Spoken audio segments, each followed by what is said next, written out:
कल हम लोगों ने डिस्कस किया था NaCl का स्ट्रक्चर, ठीक है, और NaCl के स्ट्रक्चर के बारे में हमने काफी चीजें आपको बता दी थी कि NaCl का स्ट्रक्चर किस तरीके से रिप्रेजेंट करता है।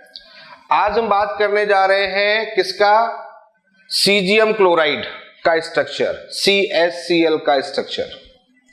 देखिए सीजियम क्लोराइड का स्ट्रक्चर और NaCl के स्ट्रक्चर में क्या डिफरेंस है उसको देख लेते हैं। देखिएगा यहां पर क्या होता है, जो Cl माइनस होता है वो कोनों पर होता है, सभी कोनों पर, ठीक है।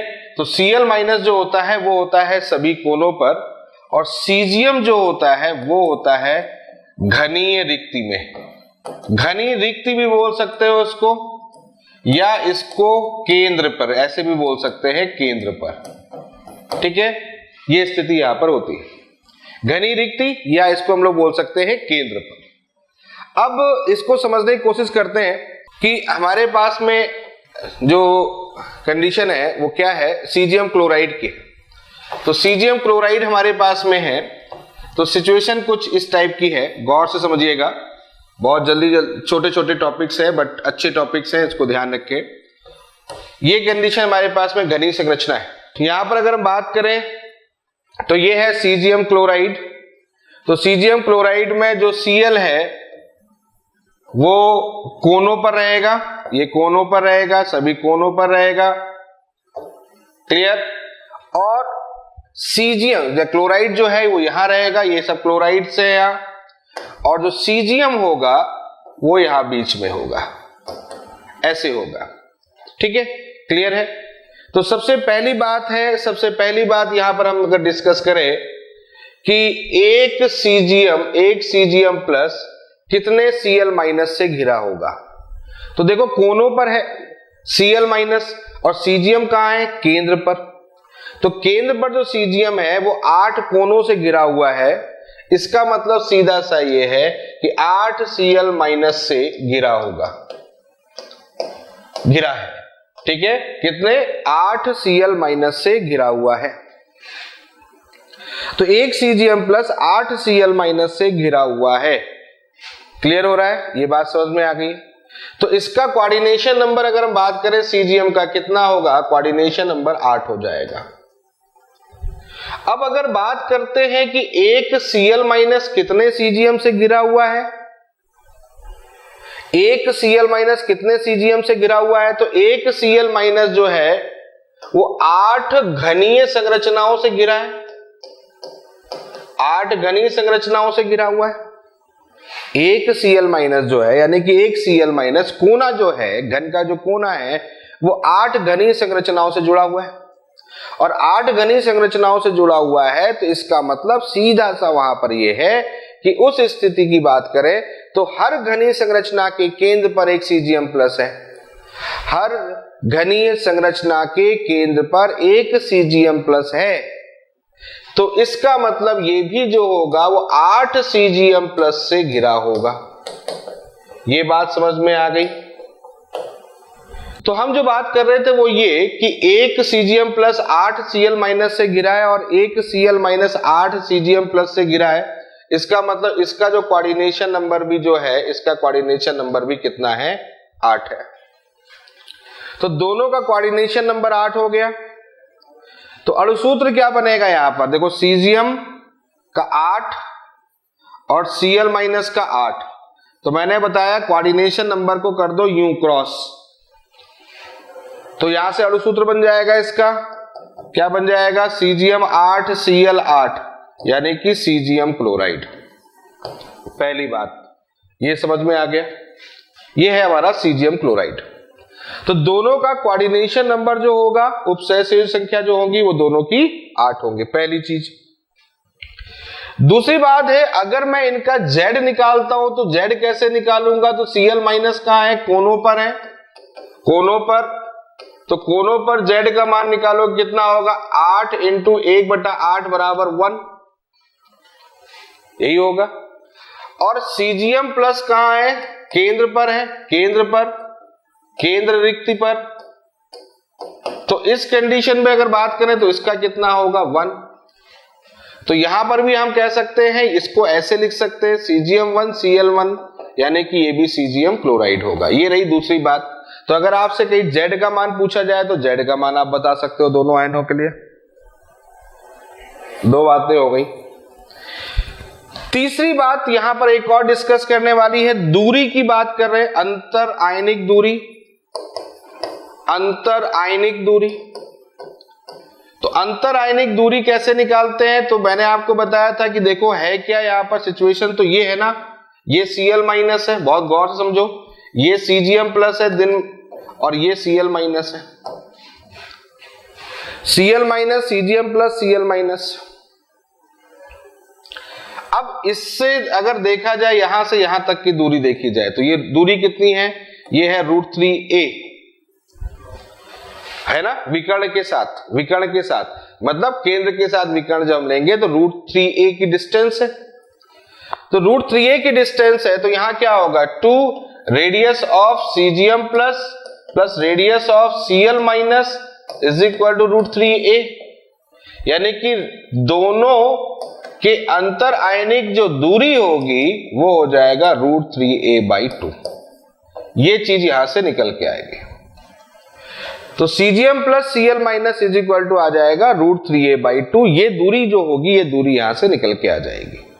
तो तीन बातें दिमाग में रखनी है, एक तो उपसह संयोजक संख्या कोऑर्डिनेशन नंबर, दूसरा Z का मान, और तीसरा जो मान है वो किसका है, अंतर आयनिक दूरी का है, कि अंतर आयनिक दूरी कैसे ज्ञात की जाती है। क्लियर? तो तीनों बातें हमने आपको बता दी है, तीनों बातें ही आपको यहां पर समझनी है। क्लियर है? तीनों बातें आपको समझ में आ गई है। तो देखो यहां पर कहां पर हम पहुंच गए थे, हम ये है, ये वाला एग्जाम यही ले रहे थे, यही सारी चीजें आपके सामने देखो लिखी हुई है। कोऑर्डिनेशन नंबर कितना होगा, कोऑर्डिनेशन नंबर कितना होगा, देखो उपसह संयोजक संख्या दिख गई है आपके पास में, कितनी होगी वो आपको दिख रही है, वो आपको दिख रही है 8, वो दिख रही है, यानी कि ये देखो 8 है, ये 8 है, ठीक है। Z का मान Cl हो गया और √3a/2 का मान ये हमारे पास में आ जाएगा। अब इसमें जो त्रिज्या अनुपात है, देखो त्रिज्या अनुपात Cgm प्लस Cl माइनस, ये भी मैंने आपको बता चुका हूं, मैं इसके भी बारे में मैंने डिस्कस कर दिया है। तो यहां पर अगर हम त्रिज्या अनुपात की बात करते हैं तो वो कितना होता है, 0.732 से 1 तक, ये बात मैंने आपको बताई है, 0.732 से 1। क्यों? क्योंकि ये किसके लिए होता है, ये होता है कोऑर्डिनेशन नंबर 8 के लिए। तो 8 के लिए ये कंडीशन होती है। तो कोऑर्डिनेशन नंबर 8 होता है तो उसके लिए त्रिज्या अनुपात होता है 0.732 से 1। ये संरचना आपके सामने दिख रही है, इस संरचना में ये जो है ये है Cgm प्लस, ये है, और ये जो है ये है Cl माइनस। तो ये हो गया आपका Cgm प्लस, ये हो गया Cl माइनस, कुछ इस प्रकार से ये संरचना बनेगी। अब पॉइंट ये उठता है कि ये किन किन उदाहरणों में होता है, ये इन उदाहरणों में Cgm के रहता है, bromide iodide, chloride bromide iodide, तीनों में ये संरचनाएं Cgm की होती है, साइनाइड में होती है और थैलियम में होती है। थैलियम समझ रहे हो ना, थैलियम क्लोराइड, थैलियम ब्रोमाइड और थैलियम आयोडाइड में होती है। तो thallium chloride, thallium bromide, thallium iodide में हो रही है, और Cgm chloride, Cgm bromide, Cgm iodide और Cgm साइनाइड में ये प्रेजेंट होता है। ठीक है बच्चों, तो ये रहा आपके पास में दूसरा जो केस दिया था Cgm क्लोराइड का।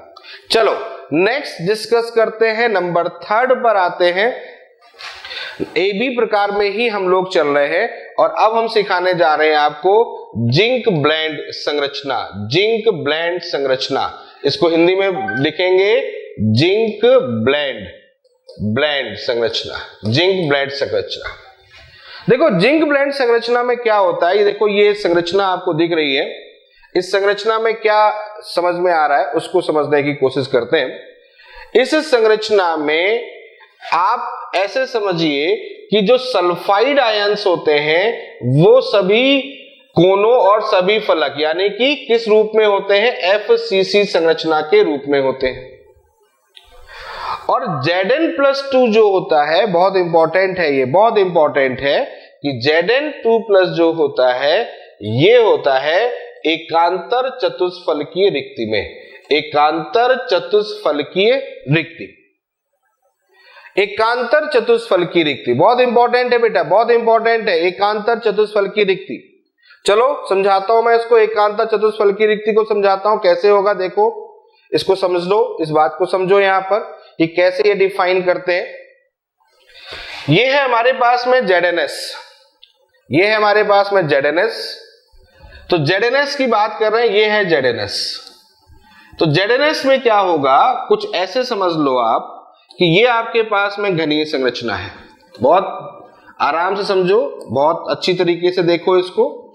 ये हमारे पास में घनीय संरचना है और घनीय संरचना में जो सल्फाइड आयंस हैं वो CCP, सल्फाइड जो आयंस हैं वो CCP या फिर FCC, जिसको हम लोग क्या बोलते हैं FCC में प्रेजेंट होगा। तो CCP या FCC का मतलब तो आप जानते हैं अच्छी तरीके से कि CCP और FCC का मतलब क्या होता है। CCP और FCC का मतलब होता है कि परमाणु जो है वो कोनों पर हो और परमाणु जो हो वो फलक केंद्रों पर हो। ठीक है, क्लियर। तो यहां पर अगर हम देखें, देखिए S2- की बात कर रहे हैं, यहां पर भी S2- की बात कर रहे हैं, यहां पर भी S2- है, यहां पर S2- है, ये स्थिति यहां पर है। ठीक है, क्लियर हो गया, ये बात समझ में आ रही है। ये S2- कोनों पर है और फिर S2- कहां है, S2- हमारे इन स्थितियों में भी है, फलक केंद्रों पर भी है, यहां भी है और यहां भी है, ये फलक केंद्रों पर भी आ गया। अब पॉइंट उठता है कि भाई Zn कहां है, तो Zn यहां पर चतुष्फल की रिक्ति होती है, आप जानते हो चतुष्फल की रिक्ति। याद करो, चतुष्फल की रिक्ति के लिए मैंने बताया था कि कोने से आप विकर्ण की तरफ चलना प्रारंभ कर दो, कोने से दूसरे कोने की तरफ विकर्ण के द्वारा चलना प्रारंभ कर दो और थोड़ा सा चलो तो आपको 4 परमाणुओं से अपने आप को घिरे हुए पाए जाओगे।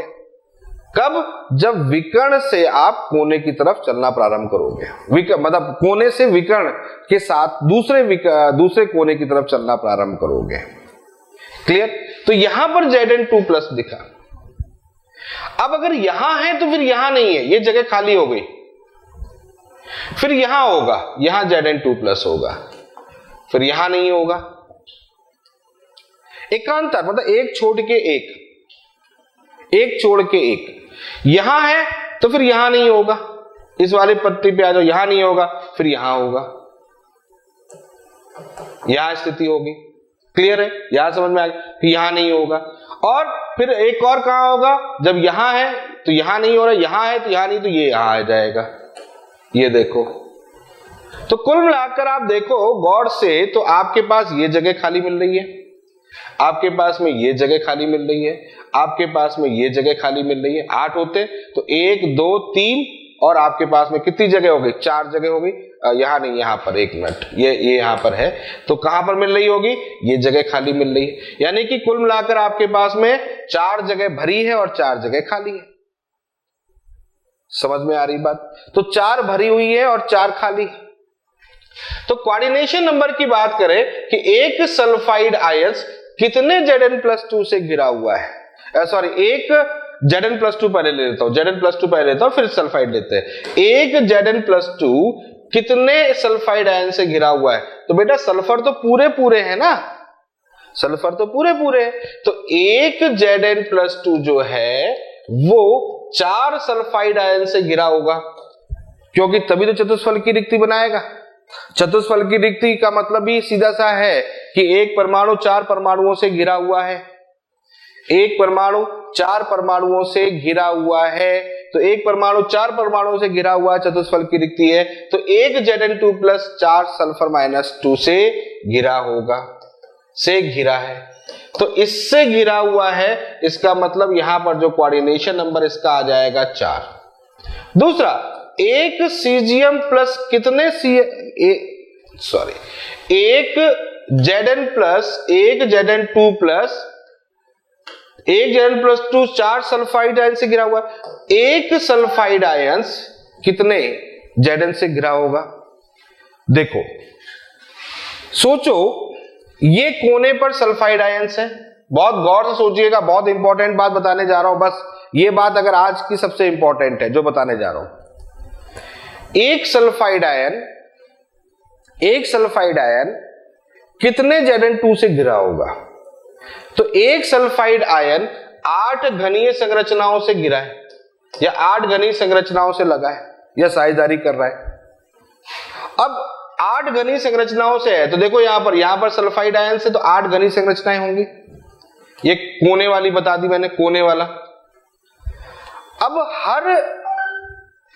जब कोने पे बैठोगे तो हर घनीय संरचना में आप विकर्ण खींच सकते हो।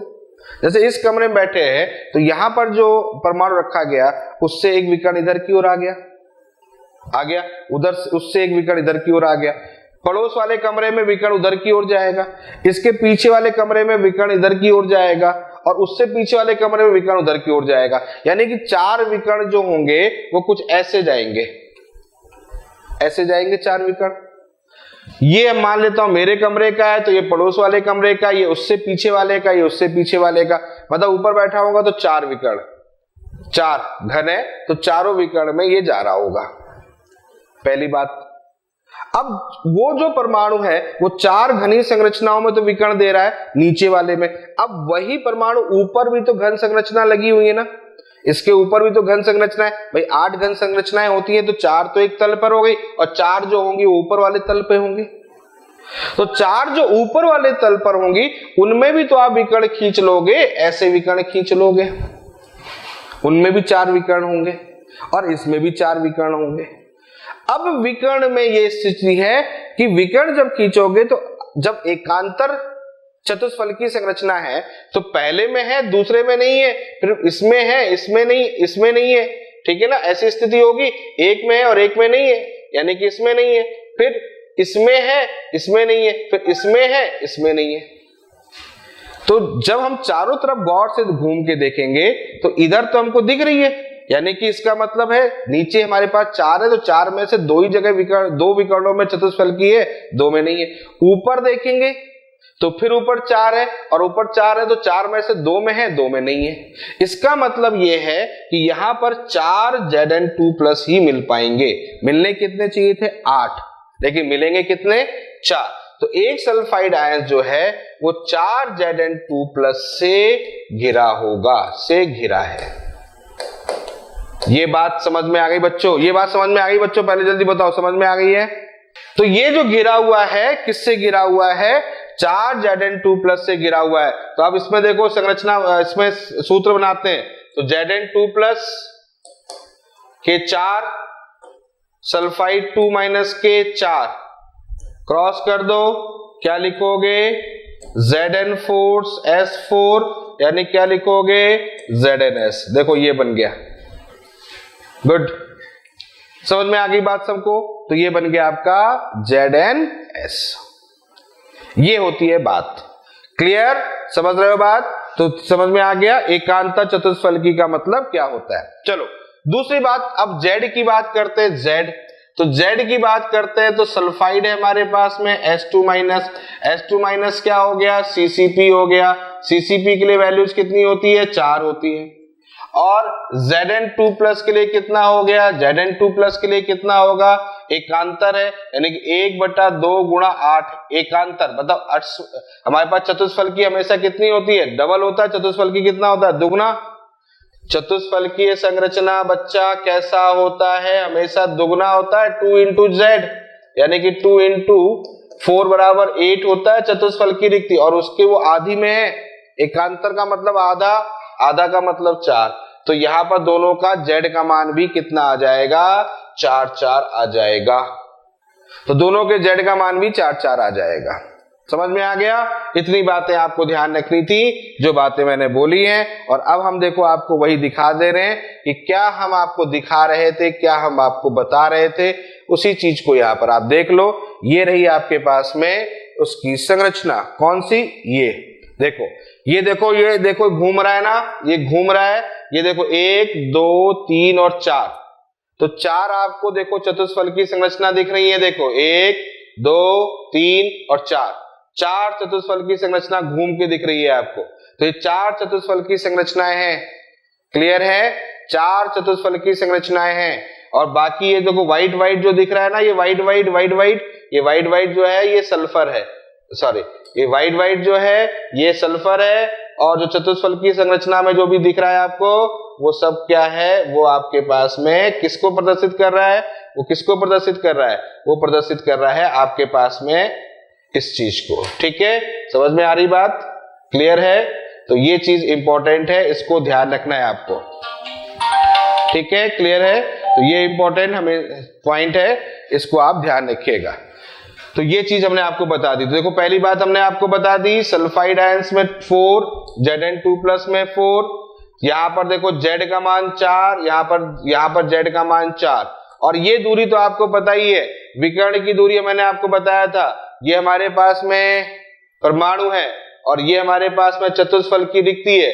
तो इनके मध्य में मैंने आपसे कहा था इसका मान जो होता है वो √3a/4 पर होता है।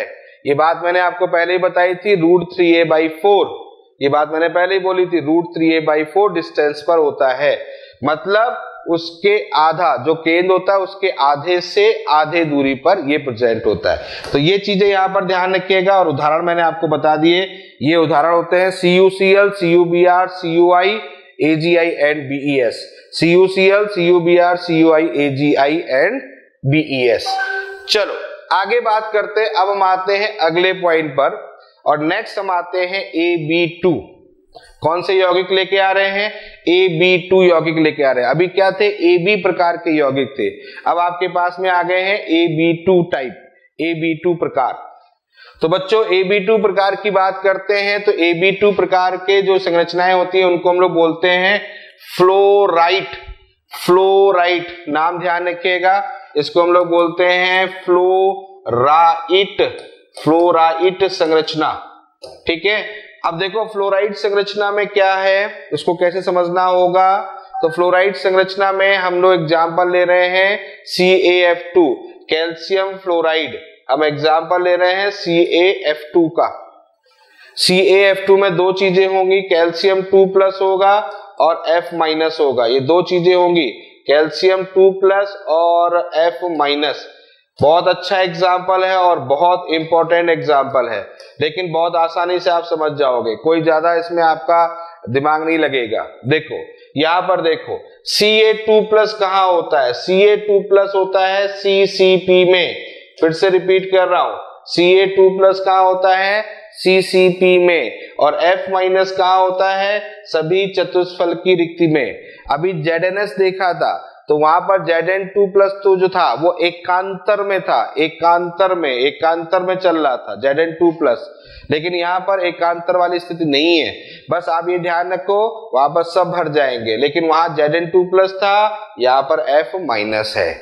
इसको भी चलो मैं आपको समझाता हूं। हम बात कर रहे थे CaF2 में, तो CaF2 की बात कर रहे हैं, तो ये रहा आपके पास में CaF2। बात को समझो बेटा, Ca2+ जो है वो कहां पर है? CCP, या फिर कहां है? FCC। FCC और CCP आपको पता है क्या मतलब होता है? उसका मतलब होता है कि वो सभी कोनों पर और सभी फलक के केंद्रों पर वो रहेगा। ठीक है, तो अब जैसे सिचुएशन हम ऐसे मान लें, ये हमारे पास में घनीय संरचना है। अब ये हमारे पास में जब घनीय संरचना है तो इसमें Ca2+ जो है वो यहाँ भी है और यहाँ भी है। अब समझ गए होंगे आप, क्लियर है? तो हर जगह होगा, यहाँ भी होगा, यहाँ भी होगा, हर जगह होगा, ये हर जगग होगा, हर जगह होगा, यहाँ पर हर जगह मैंने टिक कर दिया। ये देखो, ये देखो, ये देखो, ये देखो, सब जगह होगा। और F- कहाँ होगा? F- कहाँ होगा? F- यहाँ हर जगह होगा, हर चतुष्फलकीय रिक्ति में होगा, हर चतुष्फलकीय रिक्ति में होगा, हर चतुष्फलकीय रिक्ति में होगा।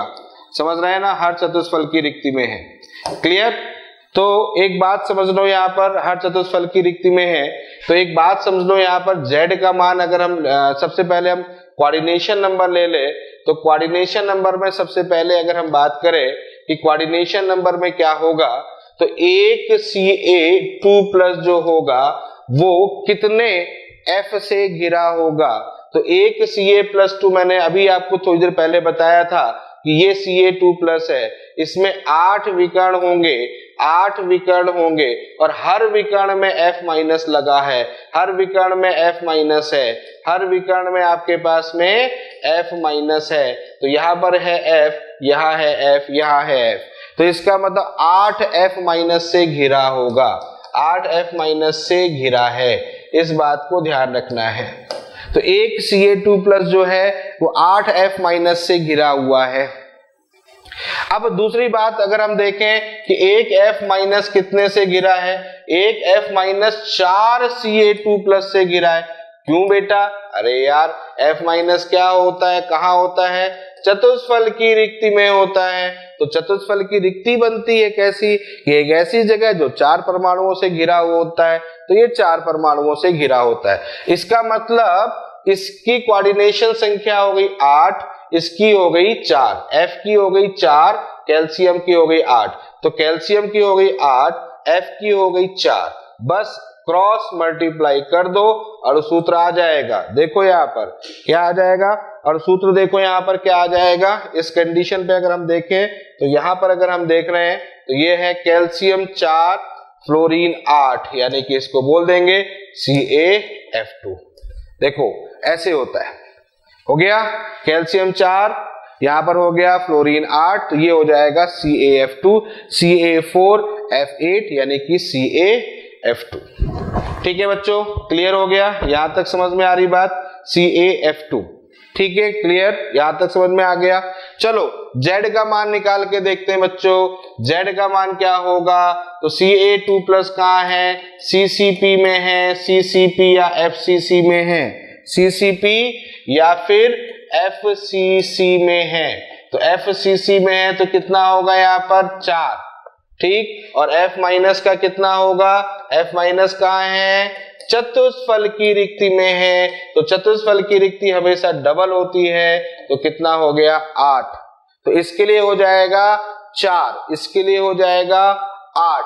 तो यहां पर अणुसूत्र बनाओगे तो क्या होगा? CA4F8, ये हो जाएगा CA4F8 यानी कि CaF2। ये देखो यहां पर रहा आपके पास में CaF2। क्लियर? तीसरी बात है अंतर आयनिक दूरी कितनी होगी? अंतर आयनिक दूरी कितनी होगी? तो बेटा चतुष्फल की रिक्ति है, तो हमेशा चतुष्फल की रिक्ति में अगर हम बात करते हैं तो मैंने आपसे कहा है कि चतुष्फल की रिक्ति हमेशा √3a/4 डिस्टेंस पर होती है। चतुष्फल की रिक्ति की अंतर आयनिक दूरी जो है वो कितनी होती है? वो कोने से √3a/4, मतलब √3a/4 का मतलब बार बार रिपीट कर रहा हूं, विकर्ण की दूरी होती है √3a, केंद्र पर आ जाएगा √3a/2, उसका आधा ले लोगे तो वो हो जाएगा √3a/4। तो ये रहा आपके लिए कहानी CaF2 की। समझ में आ गया होगा मुझे लगता है। अब हम बात करते हैं एंटी फ्लोराइड संरचना। एंटी फ्लोराइड मतलब उल्टा, उल्टा मतलब A2B, मतलब A2B रूप देख लो, A2B, ठीक है। अरे आ जाओ भाई, हाँ A2B, तो A2B रूप देख लो यहाँ पर, ये देखो A2B टाइप है। उल्टा सोचना है, AB2 समझा था, अब A2B समझेंगे, मतलब जहां धन थे वहां ऋण, जहां ऋण था वहां धन, ऐसे मान के चलना। देखो इसको अगर हम देखें तो इसको हम लोग बोलते हैं एंटी फ्लोराइड, मतलब फ्लोराइड का उल्टा। एंटी फ्लोराइड मतलब फ्लोराइड का उल्टा।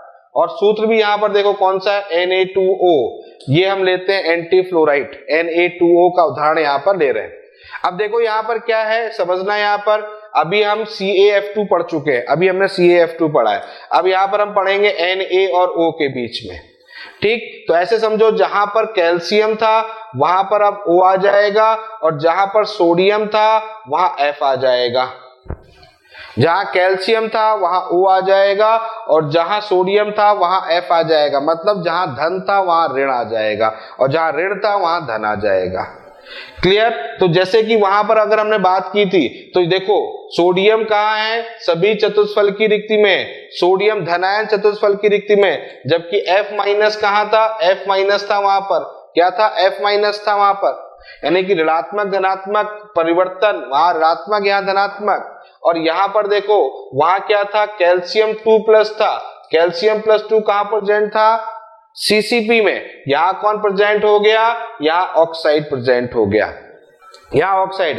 ये संरचना वही है, इससे पहले वाली संरचना भी वही थी, देखो यही संरचना है, इसमें भी संरचना वही है। अंतर देखो कहां पर है? अंतर यहां पर है, यहां F है यानी कि यहाँ पर जो ग्रीन है वो F है और लाल जो है वो Ca है। यहाँ देख लो, यहाँ ग्रीन जो है वो धनायन है और लाल जो है वो ऋणायन है।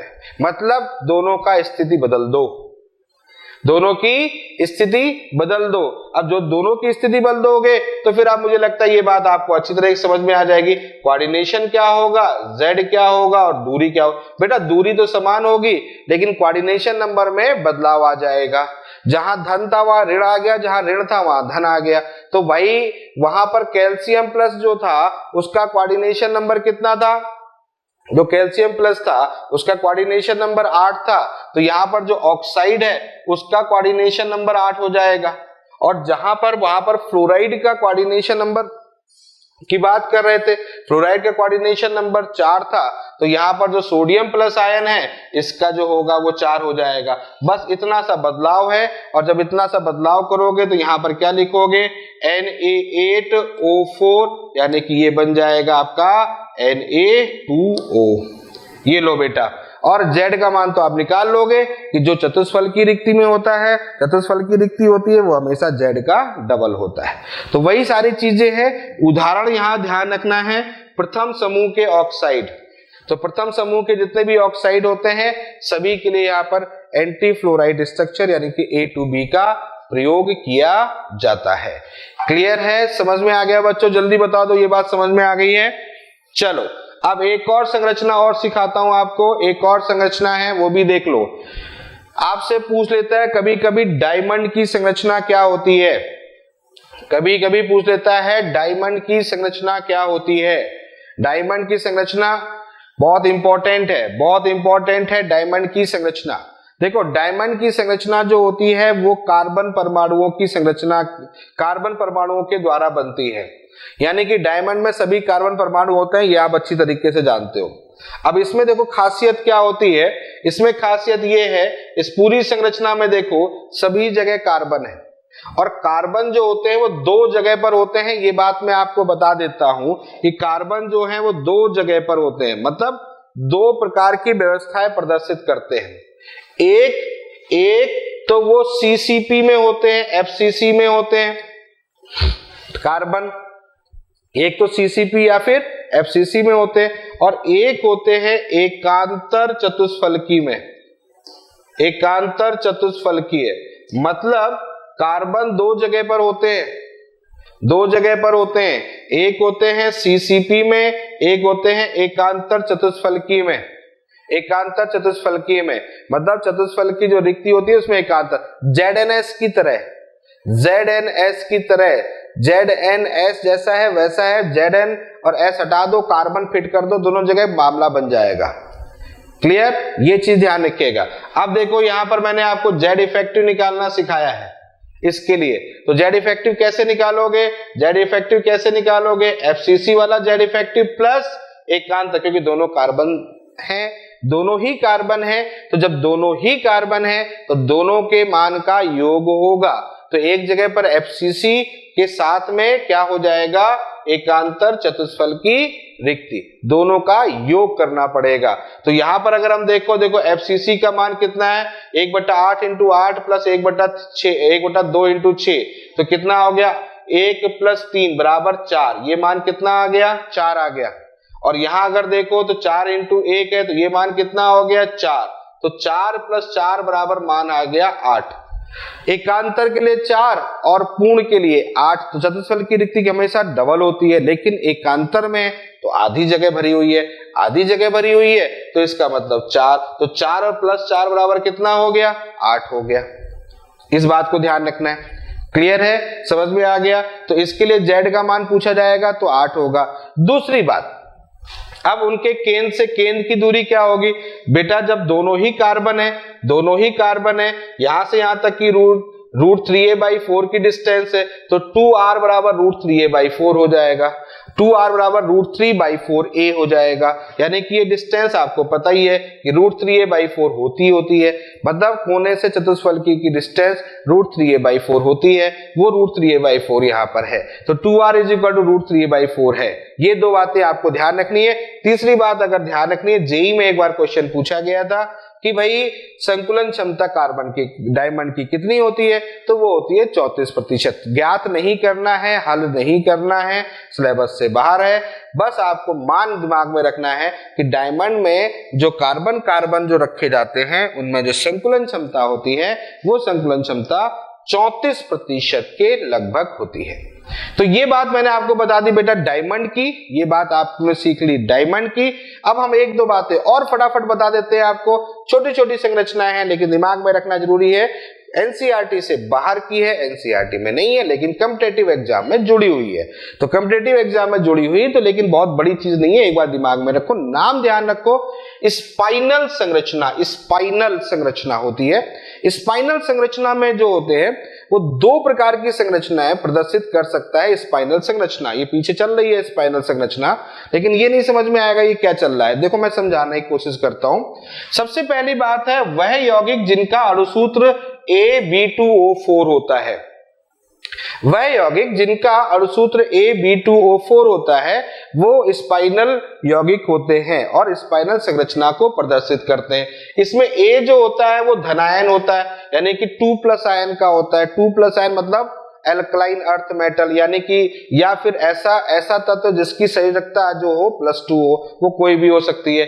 B जो होता है, B होता है वो 3 संयोजकता प्रदर्शित करने वाला होता है, 3 संयोजकता प्रदर्शित यानी +3 वाला होता है। और ऑक्साइड तो आप जानते हैं 2- होता है। अब इसके दो रूप है, देखो दो रूप क्या है कि अगर आपका या तो A2+ जो है वो चतुष्फल की रिक्ति के 1/8 भाग में होगा। बात समझना, देखो दो केस है, एक तो ये केस है केस फर्स्ट, संरचना फर्स्ट, और एक ये केस है केस सेकेंड। दो में से कोई एक होना चाहिए। तो देखो यहां पर A2+ है तो टेट्राहेड्रल वॉइड यानी कि चतुष्फल की रिक्ति का 1/8 भाग, B3+ है ऑक्टाहेड्रल वॉइड का 1/2, और ये CCP, मतलब ये संरचना हो जाए चतुष्फलकी का 1/8, अष्टफलकी का 1/2, CCP का पूरा। तो आप देखो यहां से अणुसूत्र बना लोगे आप। अब देखो यहां से देखो O2- है तो O2- की वैल्यूज कितनी होती है, O2- की वैल्यू 4 हो गई। यहाँ पर अष्टफलकी कितना होता है, चतुष्फलकी कितना होता है 8, 8 × 1/8 यानी कितना हो गया 1, और अष्टफलकी कितना होता है 4, 4 × 1/2 बराबर 2।